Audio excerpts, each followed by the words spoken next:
नमस्कार।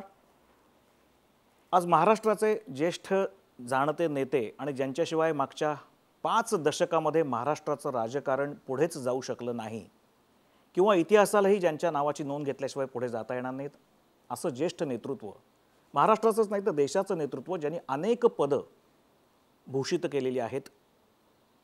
देशाच्या संरक्षण मंत्रीपदापासून ते 4 वेळा महाराष्ट्राच्या मुख्यमंत्रीपदापर्यंत आणि संसदेमध्ये सुद्धा महत्त्वाच्या जबाबदाऱ्या पार पाडल्यात असे शरद पवार साहेब आज जय महाराष्ट्र वाहिनीवर आहेत।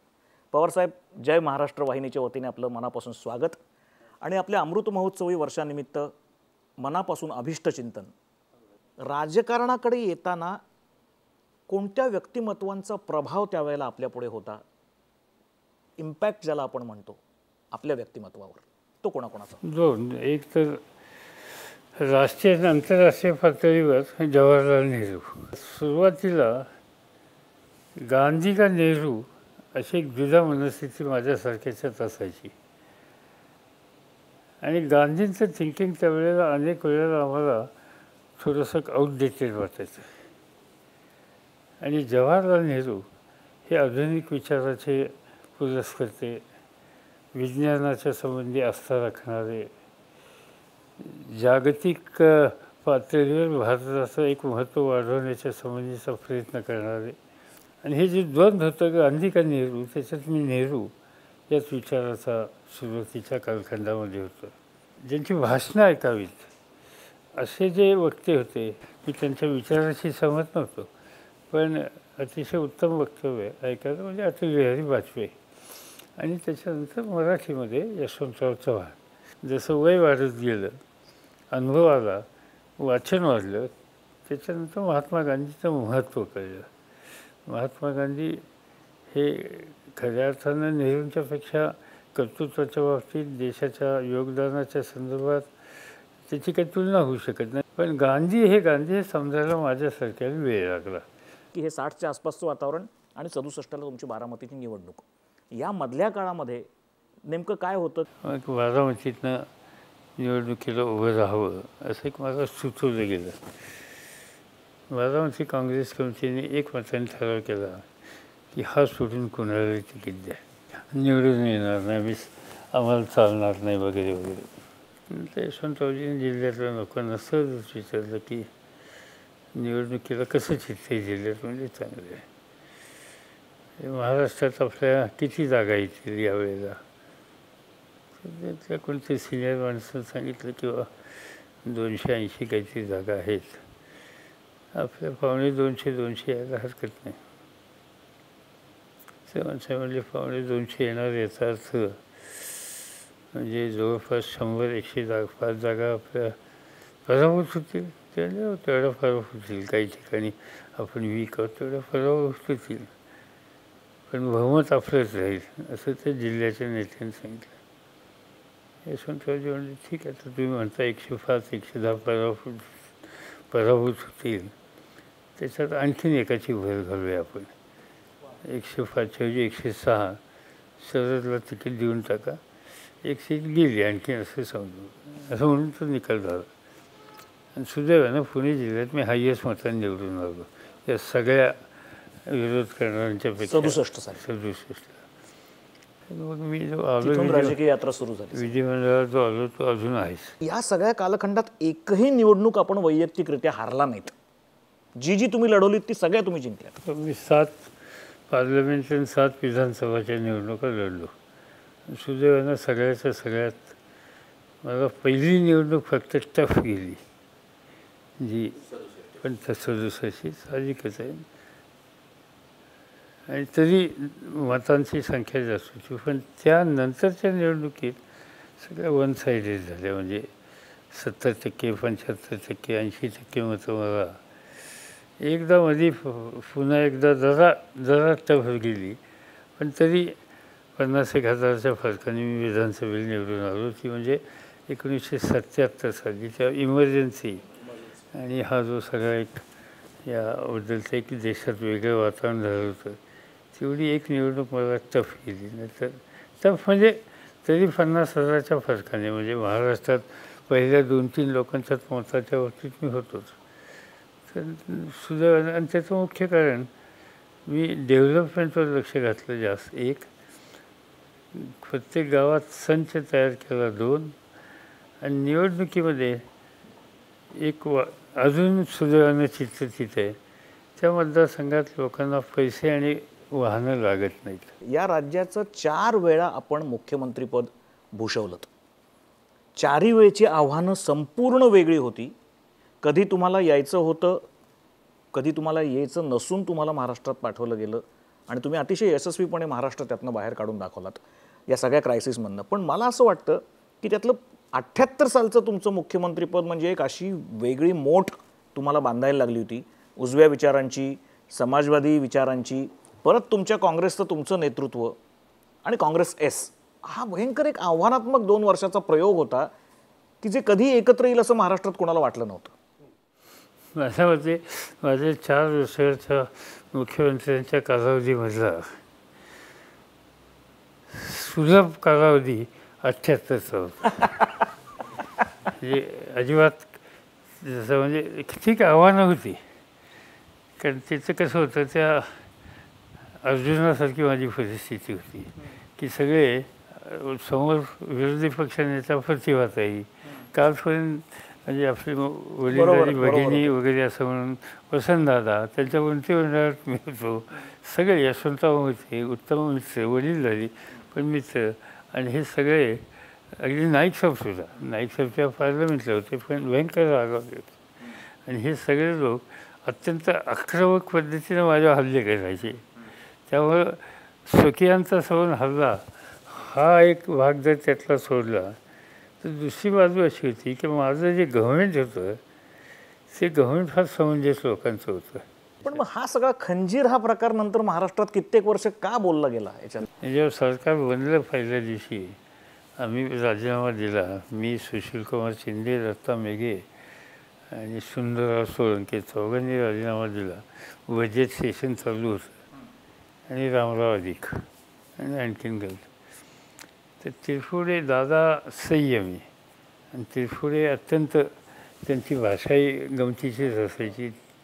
फार ते बेछूटपणानं बोलायचे. तर एक अतिशय कटुता आमच्यात झालेली होती. आणि ते यशवंतरावजींना सुद्धा ते आवडत नव्हतं. तेव्हा यशवंतरावजींनी त्याबद्दलची तीव्र नाराजी व्यक्त केली होती. आणि त्याच वेळेला महाराष्ट्र टाईमचं संपादकत्व गोविंद तवळकर यांच्याकडे होतं. आणि गोविंद तवळकरांचं चव्हाण साहेबांचे फार घनिष्ठ संबंध होते. साधारणतः गोविंदरावनी महाराष्ट्राच्या किंवा काँग्रेसच्या विचारावर एखादं आर्टिकल लिहिलं तर ती यशवंतरावांची लाईन आहे असा एक त्यावेळेस समज होता. त्या गोविंदरावने एक लेख लिहिला की जे वसंतदादा तिरफुडे यांचं जे संयुक्त सरकार होतं त्याबद्दल. त्या लेखाचं टायटल होतं की हे राज्य जावे ही श्रींची इच्छा, असं एक आर्टिकल लिहिलं होतं त्यावेळेला. आणि ते अत्यंत विरोधी तिरफुडे वगैरे यांच्यात. आणि महाराष्ट्रातल्या काँग्रेस जनांच्या मनात कल्पना ही भूमिका आली की चव्हाण साहेबांची लाईन आहे. आणि चव्हाण साहेबांची लाईन आहे म्हणजे मग ती चर्चा सुरू झाली. त्यातनं मग ते सरकार दादाही इतक्या टोकाला गेले ते एक दिवशी दादा म्हणले गेलं सरकार, म्हणजे ते गेलं म्हणले पण आता ह्यांच्यावर काम करायचं नाही, इतके दादा चिडून गेले ते. मग दिल्लीमध्ये बसून चर्चा झाली. त्याच्यात चव्हाण साहेबांनी सरकार घालवा असं सांगितलं नाही, पण आबासाहेब कुलकर्णी, अण्णासाहेब शिंदे वगैरे सगळी ज्येष्ठ मंडळी, किसनवीर ही सगळी बसून, मी होतो त्यावेळेला त्यांच्यावर चव्हाण साहेबांच्या घरी, की हे ठीक चाललेलं नाही, हे आपल्याला नको. ते मूकसंमतीसारखं त्यांची यशवंतरावजींनी घालवा असं सांगितलं नव्हतं, पण सगळ्यांची त्यांच्या घरी झालेल्या चर्चेत नाराजी होती. नाही, सगळ्यांची संमती झाली की सरकार घालवायचं. तर ते नाही म्हणले नाहीत, हाच त्यातला भाव होता. तिकडं काँग्रेसमध्ये गडबड झाली दिल्लीमध्ये. ते सगळे चव्हाण साहेबांच्याकडे गेले, म्हणजे हे सरकार होता का म्हणून. चव्हाण साहेबांनी मला फोन केला की आपल्याला सरकार बनवायचं नाही. आम्ही ते राजीनामे देऊन बसलो. गव्हर्नरचं पत्र हातात ते शपथ घ्यायला या म्हणून. चव्हाणसाहेब माझ्या दृष्टीने फायनल होते, त्यामुळे मी म्हटलं ठीक आहे, माझी काय हरकत नाही. ते किसनमध्ये शेजारी होते, म्हणजे कोणाचा फोन आहे, म्हणजे चव्हाणसाहेबांचा. काय म्हणतात? ते म्हणतात सरकार बनवू नका. माझ्या हातातून फोन हिसकून घेतला. तर त्या दोघांची फार जवळीक होती. दोघंही स्वातंत्र्याच्या चळवळीत एकत्र होते. आणि ते चव्हाणसाहेबांना आम्ही सगळे साहेब म्हणायचो. ते एकटेच यशवंतराव असं म्हणणारे महाराष्ट्रातले.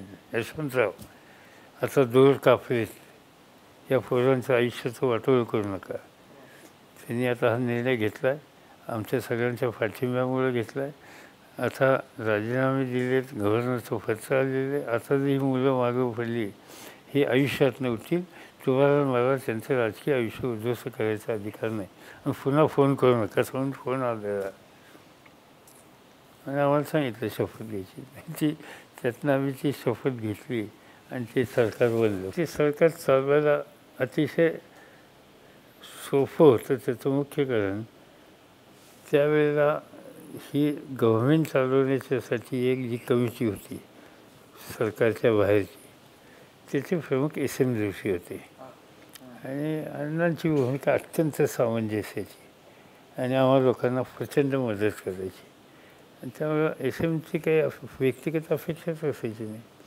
त्यांनी सबन नंतरचं जे एक्सपान्शन झालं त्याच्यात त्यांनी मला फक्त एक नाव सांगितलं, यांना मंत्री करा, आणि ते म्हणजे शंकरराव चव्हाण. तर मी म्हटलं शंकररावांच्या मंत्रिमंडळात मी मंत्री होतो, त्यांना माझ्या मंत्रिमंडळात कसं नाही व्हायचं. नाही म्हणजे करा. मग मी त्यांना फायनान्स म्हणून त्यांना देऊन घेतलं. त्याच काळामध्ये शिवसेना ही मराठवाड्यात पाळमुळं रोवायला सक्षम होत गेली. मराठवाड्याच्या ज्या वेळेला आम्ही काँग्रेस एस सोडली आणि काँग्रेसमध्ये मर्ज झालो, त्याच्यानंतर शिवसेना वाढली. कारण मला आठवत आहे की त्यावेळेस राजीव गांधींच्याबरोबर काम करायचं आम्ही लोकांनी ठरवलं. त्यावेळेला राजीव गांधींचे सगळे राजकीय सल्लागार अरुण नेहरू होते. आणि राजीव गांधींनी माझे अरुण नेहरूंनी सांगितलं माझ्याबरोबर बसा आणि हे मॉडेलची सगळी फायनल करा. तर मी बसल्याच्यानंतर अरुणने मला सांगितलं की मी तुला सांगतो, म्हणजे तुझा हा निर्णय मला अजिबात पसंत नाही, अजिबात पसंत नाही. आणि मी जर निर्णय घेणार असतो तर म्हणजे राजू निर्णय घेणार आहे त्यांनी घेतला म्हणून मला ॲक्सेप्ट करावं लागतं, मी हा निर्णय घेतलाच नसता. मला का असं वाटतं तुम्हाला? त्यामुळे तू हा ज्या दिवशी निर्णय घेशील त्या दिवशी मराठवाड्यातली तरुण पिढी तुझ्याबरोबर आहे. ती प्रस्थापितांच्या विरुद्ध लढण्याच्यासाठी तुझ्याबरोबर आहे. त्या प्रस्थापितांच्या बरोबर तू जातो म्हटल्यानंतर तुला सोडतील आणि ते शिवसेनेत जातील आणि त्याच्यातून शिवसेना मराठवाड्यात वाढेल. आणि म्हणून मला हे राजकीयदृष्ट्या योग्य वाटत हे त्यांनी सांगितलं होतं आणि ते घडलं. हे खरं, मी माझ्या पुस्तकात त्याचा उल्लेख केला आहे. हे घडलं, ही गोष्ट खरी आहे. पण 87ला तुम्ही पुन्हा काँग्रेसमध्ये मर्ज होण्याचा निर्णय घेतलात. आज साधारण 25 ते 27 वर्षानंतर असं वाटतं की तो निर्णय काहीसा चुकला म्हणून? नाही, ते खरं नाही. कारण असं आहे की टू बी फ्रँक, माझी स्वतःची किंवा अनेकांची राजकीय जी काही वाढ झाली ती काँग्रेसच्या होती.